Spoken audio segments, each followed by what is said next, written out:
حضرت امام حسین رضی اللہ تعالی عنہ کا نام کل بھی روشن تھا، آپ کا نام آج بھی روشن ہے۔ یزید مر گیا،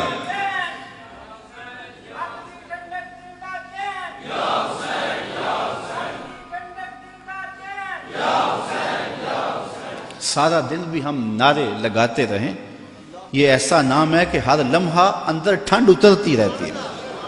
میں کہتا ہوں آج کوئی ہے جو یزید کا نام لیتا؟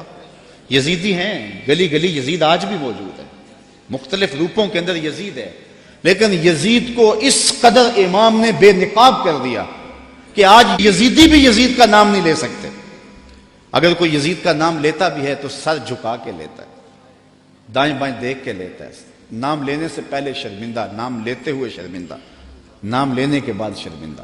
میں کہتا ہوں کیسا ہے تمہارا لیڈر جس کا نام لیتے تمہیں شرم آتی ہے، اور ہمارے لبوں پہ جب نام حسین آتا ہے سر فخر سے بلند ہو جاتا ہے۔ فخر کا دل میں دریچہ باز کرنا چاہیے، فخر کا دل میں دریچہ باز کرنا چاہیے، جن کا تو آقا ہے ان کو ناز کرنا چاہیے۔ اے حسین ابن علی تم پر سلام، نازش آل نبی تم پر سلام، تم پہ لاکھوں رحمتیں لاکھوں سلام، اے شہیدان محبت کے امام۔ لالا گوں لالا بدن لالا کفن، اے چمن اندر چمن، زندگی ہی زندگی تیری حیات، اے حیات اندر حیات، افتخار ملت بیضا ہے تو، رب کعبہ کی قسم یکتا ہے تو۔ فخر کا دل میں دریچہ باز کرنا چاہیے، جن کا تو آقا ہے ان کو ناز۔ یہ اجتماع ناز کرنے کے لیے، ہم آ حسین والے نہیں ہیں، ہم واہ حسین والے ہیں۔ اتنے زخم تو کو ہمالیہ کے کلیجے پہ لگے تو اس کا بھی پتا پانی ہو جائے، لیکن حسین پھر بھی حق کالم لیے کھڑا ہے، پھر بھی عظیمت کی داستان رقم کر رہا ہے۔ یہ حسین ابن علی ہے، آج ان کی روح کو خراج پیش کر رہے ہیں، محبتوں کے آنسو بھی بہے، ان کے نام کے نعرے بھی لگائے، ان کے فکر ان کے مشن کو بھی سنا، ان کے مناقب بھی روحوں میں اترے، اس عظیم کام کو خراج بھی پیش کیا گیا۔ آؤ آج کے اس اجتماع میں عزم کر کے اٹھیں کہ ہم نقوش امام کو خضر راہ بنائیں گے۔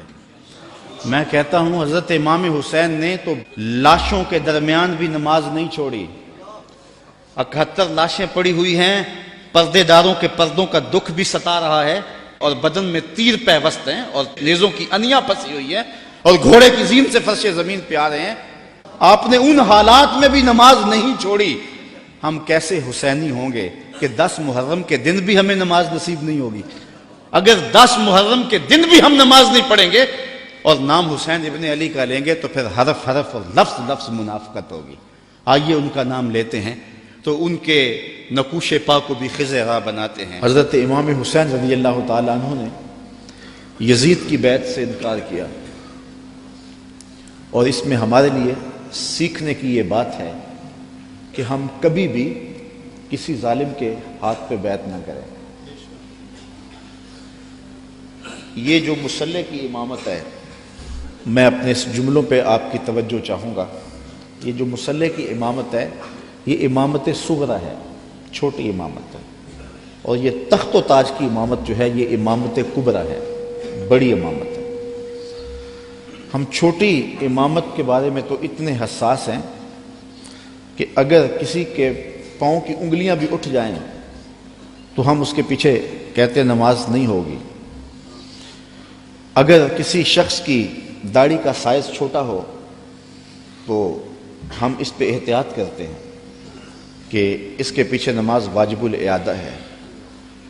تو یہاں تو داڑھی کا سائز اور انگلیوں کا لگنا اور اٹھنا بھی دیکھتے ہیں کہ نماز ہے۔ تو امامت صغرا میں ہماری یہ احتیاط ہے، اور جہاں امامت کبریٰ کا معاملہ آئے وہاں آنکھیں بند کر کے بیٹھ جائیں۔ تو ہمیں سوچنا ہوگا، حضرت امام حسین رضی اللہ تعالی عنہ نے فرمایا تھا وَمِثْلُنَا لَا يُبَايُ، یہ نہیں کہا تھا کہ میں یزید کی بیعت نہیں کرتا، کہا میرے جیسا شخص یزید کی بیعت کر کیسے سکتا ہے؟ یزید فاسق مولن تھا، یزید شراب پیتا تھا، مسلمانوں کا قاتل تھا، فاجر تھا، اور امام حسین رضی اللہ تعالی عنہ کی پرورش آغوش نبوت میں ہوئی تھی۔ تو یزید کے ناپاک ہاتھ میں امام کا ہاتھ کیسے آ سکتا تھا؟ لوگ سر بچانے کے لیے ہاتھ دے دیتے ہیں اور امام نے ہاتھ بچانے کے لیے سر دے دیا. اور تاریخ کربلا کی پڑھیں، آپ کو نیزوں کے اوپر سر نظر آئیں گے، آپ کو گھوڑوں کی ٹاپوں پہ روندے جانے والے لاشوں کا تذکرہ ملے گا، لیکن امام کے ہاتھوں کا ذکر آپ کو کہیں نہیں ملے گا. امام کا سر نیزے کی نوک پہ تھا، لاشیں گھوڑوں نے روند دیے، امام کے ہاتھ کدھر گئے؟ شاید قدرت نے اٹھا لیے ہوں کہ کوئی یزیدی امام کا کٹا ہوا ہاتھ نہ اٹھا لے اور پھر یزید اس ہاتھ کو اپنے ہاتھ میں ڈال کر کے کہے چلو اس طرح ہی صحیح، امام کا ہاتھ تو میرے ہاتھ میں آ گیا. امام کی عظمت کا پہرا رب نے دیا اور ان کی آبرو کا پہرا رب نے دیا. امام حسین کا کٹا ہوا ہاتھ بھی یزید کے ہاتھ میں نہیں آیا.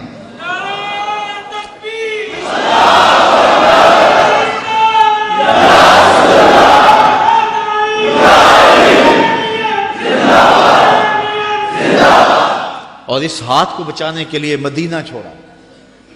مدینہ چھوڑنا کوئی آسان تو نہیں نا. 8 دن کے لیے حاجی جاتا ہے نا، مدینے میں رہتا ہے، اور جب چھوڑتا ہے تو قیامت ٹوٹ رہی ہوتی. کسی نے پوچھا تھا عمرے اور حج کا ماجرا، تو میں نے کہا تھا کعبۃ اللہ پہ پہلی نظر مشکل ہے اور روضہ رسول پہ آخری نظر مشکل ہے. تو 8 دن رہنے کے بعد وہاں سے پلٹنا قیامت ہوتا ہے. اور جس نے زندگی مدینے میں گزاری ہے، جو پیدا مدینے میں ہوا، جس کے گھر کا دروازہ مسجد نبوی کے اندر کھلتا ہو، جس کا مسکن اور مولد مدینہ ہو، تو اپنی فکر کی آبیاری کے لیے اور یزید سے اپنے ہاتھ کو بچانے کے لیے آپ نے وہ شہر مدینہ بھی چھوڑا، شہر خوبہ بھی چھوڑا، پھر مکہ المکرمہ بھی چھوڑا. اگر حضرت امام حسین رضی اللہ تعالیٰ عنہ کا مدعا سلطنت کا حصول ہوتا تو اتنے تھوڑے لوگوں کے ساتھ آپ کبھی بھی سفر نہ کریں. ٹوٹل 145 افراد ہیں، بچوں اور خواتین کے سمیت، اور سارا مدینہ آپ کا مرید ہے. طرمہ بن عدی بن حاتم راستے میں ملتا ہے تو 30,000 کا لشکر آپ کی پشت پہ کھڑا ہونے کا اندیا دیتا ہے. آپ فرماتے مجھے یہ بھی قبول نہیں ہے. یزید کا مکروہ چہرہ بے نقاب کرنے جا رہے تھے اور اس شہادت کو چومنے جا رہے تھے جس کی بشارت رسول اللہ نے دی ہوئی تھی.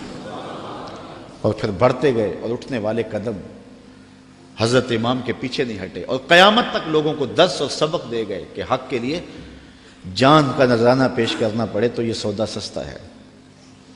آج دین کی قدریں پامال ہوں اور ہم ڈھب سے بات بھی نہ کر سکیں تو میں پوچھتا ہوں کیا حجرہ فاطمہ سے بڑی بھی کوئی خانقاہ ہو سکتی ہے؟